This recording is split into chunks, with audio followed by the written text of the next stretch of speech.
हर हर महादेव मित्रों, जय सिया राम। हम चर्चा करें शनि ग्रह के वक्री चाल के विषय में, जिसे उल्टी चाल भी कहा जाता है। आने वाले 137 दिनों तक 11 दिसंबर तक मीन राशि में उल्टी गति से चलेंगे। तो ऐसे में क्या असर होगा आपके जीवन, आपकी राशि पर, इसकी चर्चा। पहले बात तुला राशि की। तुला राशि वालों, शनि ग्रह आपके छठे भाव के स्वामी में गोचर कर रहे हैं, क्षमा करिएगा। अब वहाँ पर छठा भाव होता है रोग शत्रु का। शनि वहाँ के कारक होते हैं, छठे भाव में बड़ी मजबूत स्थिति में होते हैं। तो ऐसे में आपके लिए समय पहले से भी ठीक था, अभी भी ठीक चल रहा है। परंतु यहाँ ध्यान देने वाली बात यह है कि मंगल आपके अष्टम भाव में गोचर कर रहे हैं। अब शनि की तीसरी दृष्टि अच्छी नहीं मानी जाती है ज्योतिष शास्त्र में।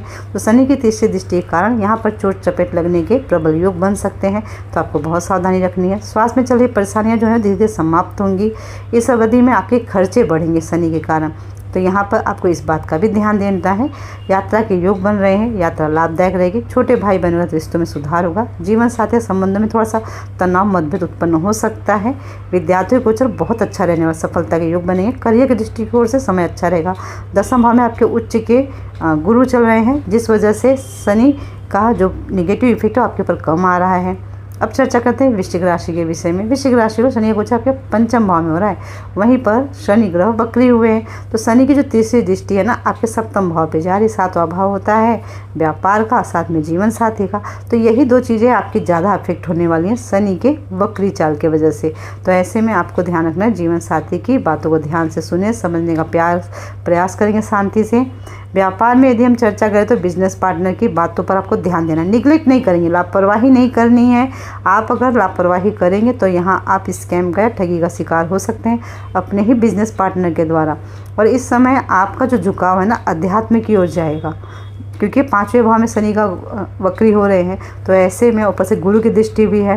तो आपका पूरा मन जो है भगवान की तरफ जाने वाला, अध्यात्म की तरफ नई नई चीज़ें आप सीखेंगे। अक्टूबर के बाद यदि आप विद्यार्थी हैं, परीक्षा देने वाले हैं, तो आपको अच्छे परिणाम मिलेंगे। आपने परीक्षा दे दी, रिजल्ट आपका अक्टूबर के बाद आ रहा है, तो अच्छे परिणाम मिलेंगे। और शनि की इस वक्री चाल के दौरान ना आपके जीवन में आपका पुराना प्रेम वापस आ सकता है। परंतु जिसका अभी करेंट रिलेशनशिप में यदि आप होंगे तो वहाँ पर आपकी प्रॉब्लम उत्पन्न हो सकती है। और ऑफिस में बॉस के साथ भी आपके मतभेद बढ़ सकते हैं अक्टूबर महीने के बाद। बाकी चीज़ें आप पढ़ सकते हैं स्वयं से। चर्चा धनुराशि करते हैं। धनुराशि वालों, शनि ग्रह इस समय आपके चतुर्थ भाव में गोचर करें, मीन राशि है। अब वहीं पे वक्री हुए हैं। तो ऐसे में यहाँ पे चौथा भाव होता है परिवार का, सुख समृद्धि का। यहाँ आपकी यही चीज़ें प्रभावित होने वाली हैं। तो आपको ध्यान रखना है कि परिवार के साथ सामंजस्य बनाना है, क्योंकि आपके पहले से शनि की ढैया चल रही है, जो कि 3 जून 2027 तक रहेगी।